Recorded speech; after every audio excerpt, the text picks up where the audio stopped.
আল্লাহ বলে, বরং নাফরমান জাহান্নামী, তুই নিজেই নিজের উপরে জুলুম করেছিস। তুই আমার রাতকে গান বাদ্য আর সিনেমার নর্তকীর নাচ গান আর উলঙ্গ ছবিতে শেষ করে দিয়েছিস। তুই আমার দিনকে গুনাহ, সুদ, ঘুষ আর অবৈধ উপার্জনের পিছনে শেষ করে দিয়েছিস, নিজেই জুলুম।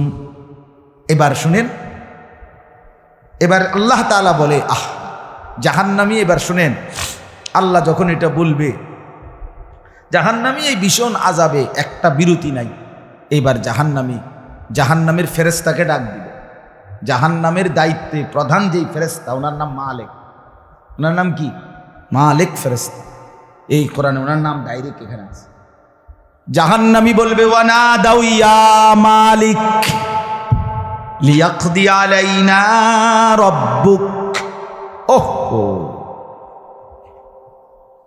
আল্লাহ বলে, জাহান্নামীরা, জাহান্নামের ফেরেশতা মালিককে ডাক দিবে, ইয়া মালিক, হে মালিক, শোনো না। ফেরেশতা একটু শোনো না।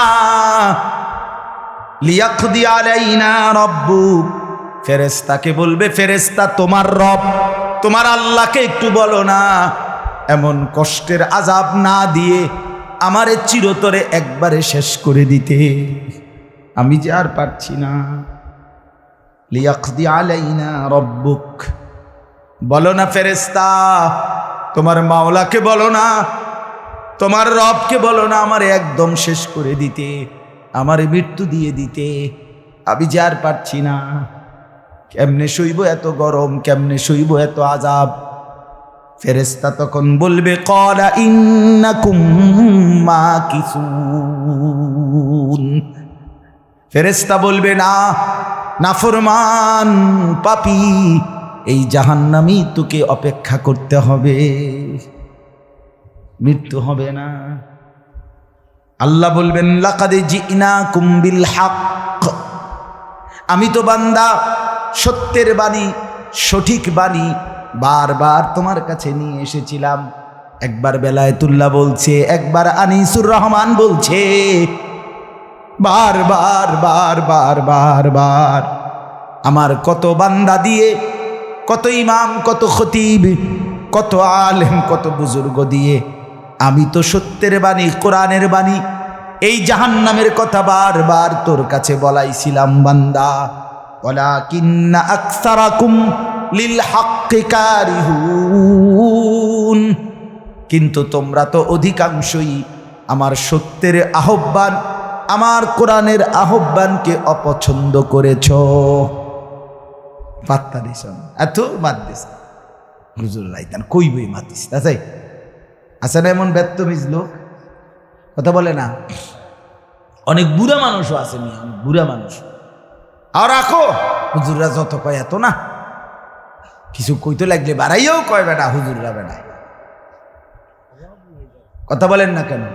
হ্যাঁ, আরে রাখ বেটা, আল্লাহ ভরসা বেটা, আল্লাহ ভরসা কিতা, আল্লাহ ভরসা কিতা মানে আল্লাহ কি, আল্লাহ কি হিসেবে ভরসা, আমি এটা আবার বুঝাই এখন। আল্লাহ বলছে, বান্দা তুমি বিড়ি খাইতে থাকো, আমি ভরসা। হ্যাঁ, এমনি আল্লাহ কইছে নাকি?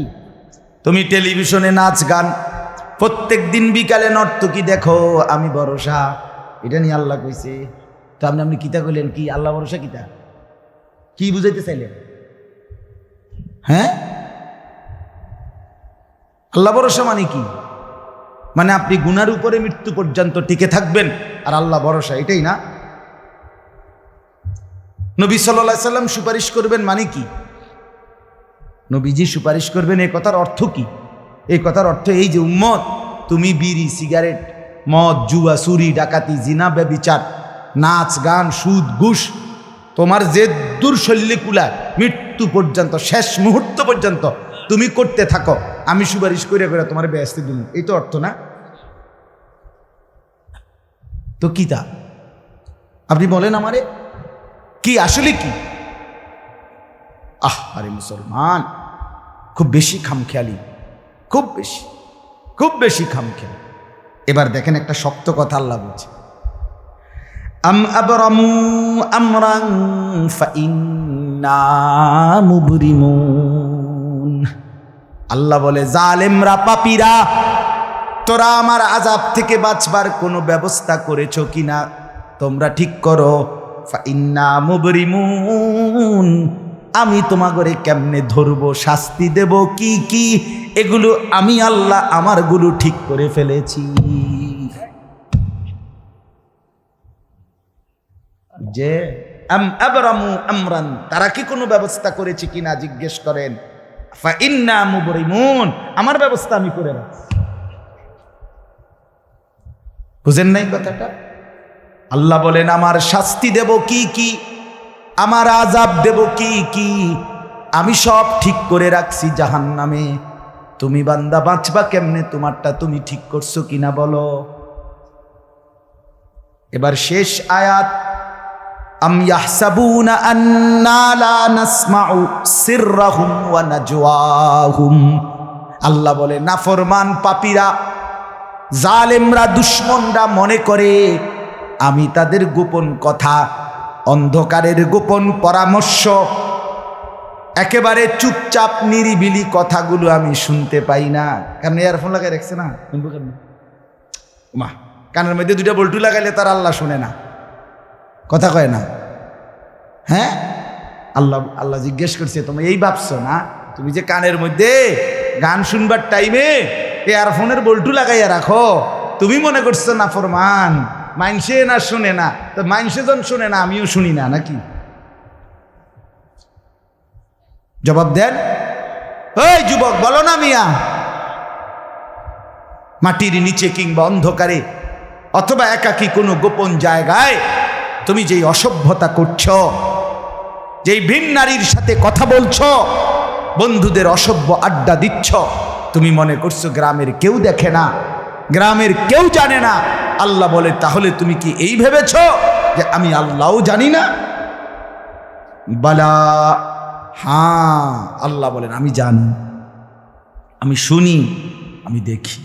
আর অরসুলুনা লাদাইহিম ইয়াকতুবুন, আমার পক্ষ থেকে মনোনীত ফেরেশতা ডান কাঁধে বাম কাঁধে, তারা কিন্তু সাথে সাথে 24 ঘন্টা ইয়াকতুবুন, লিখতেছে লিখতেছে লিখতেছে লিখতেছে কি না বলেন?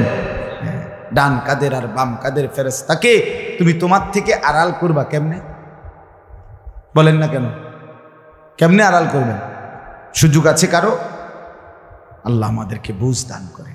অতএব বাপ, জাহান্নামীর আত্মচিৎকার শুনলেন আপনি, জাহান্নামী আল্লাহকে ডাকবে, জাহান্নামী ফেরেশতাকে ডাকবে, জাহান্নামী একটু আযাবের হালকা করতে চাইবে, জাহান্নামী মৃত্যু কামনা করবে, জাহান্নামী কতভাবে যে বাঁচতে চাইবে, কিন্তু কসম আল্লাহ বাঁচতে পারবে না। এজন্য দয়া করে রাত গভীরে মেহেরবানি করে চলেন প্রত্যেকে, ইনশাআল্লাহ সিদ্ধান্ত নিন। শেষ পর্যন্ত যে কয়জন যুবক টিকে রইলা, বসে রইলা, ভাইয়া তোমাদের কাছে অনুরোধ, আজকের থেকেই বদলাও ভাইয়া।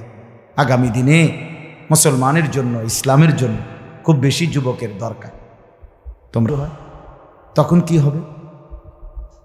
এজন্য আল্লাহকে নারাজ না করো, আল্লাহকে নারাজ না করো।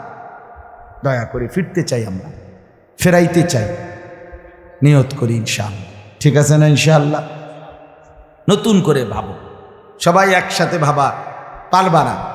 যেই যুবকদের ফিকির আছে, বুঝ আছে, দিমাগ আছে, তুমি নামাজ পড়ো, ইনশাআল্লাহ ভালো হবে। তুমি মোবাইল প্রয়োজনে ব্যবহার করো, যার যেটুকু প্রয়োজন এটুকুই দেবো। শুধু শুধু নারীর ছবি, নাচ, গান, অস্থির দৃশ্য কোনো দরকার নাই। আর হিম্মত করে নামাজ, মরি বাসি, এত বেজ্জুতি কথা শোনার চাইতে, এত কষ্টের চাইতে, পরকালের অশান্তির চাইতে নামাজ পড়বো আমরা। দেখবেন ছেলেরা, তোমরাও হিম্মত করে শুরু করলে 5 ওয়াক্ত নামাজ ওষুধের মতোই মনে করো না, বিষ ওষুধ, তিতা ওষুধের মতো। দেখবা একটা মাস যদি কেউ একটু জন্মা যে মরি বাসি নামাজ পড়মুই, কসম একসময় এটা মজাদার হয়ে যায়। হ্যাঁ, সেজদা দিলে খুব মজা হয়। সেজদা দিলে বান্দা আল্লাহ পিঠে মাথায় আদর করে হাত বুলায় দেয়, খুব আদর করে, আল্লাহ পাক খুশি হয়, বান্দাকে কোলে তুলে নেয়, আদর করে। এই জন্য আমরা দয়া করে ইনশাআল্লাহ নামাজ পড়ি। পর্দার আড়ালের মা বোন যারা আছেন, মা আপনি যদি বেপর্দা হন, আপনিও শেষ হইলেন, এলাকার ছেলেগুলোকেও নষ্ট করলেন। একজন বেপর্দা নারী শুধু নিজে গুনাহগার না, সে অসংখ্য মানুষকে পাপে অংশগ্রহণ করায়। এই জন্য একজন বেপর্দা নারী সে সরাসরি জাহান্নামের ফেরিওয়ালা। সে কিসের ফেরিওয়ালা? জাহান্নামের ফেরিওয়ালা। সে জাহান্নামের ফেরিওয়ালা, আগুনের ফেরিওয়ালা। কারণ সে তো তার রূপ যৌবন দেখাইতেছে, ফেরিওয়ালার মতো পিছনে পিছনে ডাকতেছে অসংখ্য যুবককে, দেখো আমাকে, বরবাদ করো নিজেকে, বরবাদ করো নিজের চরিত্র, বরবাদ করো নিজের কবর, বরবাদ করো নিজের আখেরাত। তাহলে সে গুনাহের ফেরিওয়ালা, সে জাহান্নামের ফেরিওয়ালা, সে অসভ্যতার ফেরিওয়ালা। এই জন্য একটি সমাজের মধ্যে সবচেয়ে নিকৃষ্ট বেপর্দা নারী, বেপর্দা নারী। আল্লাহ তাআলা আমাদের মা বোনদেরকেও হেফাজত।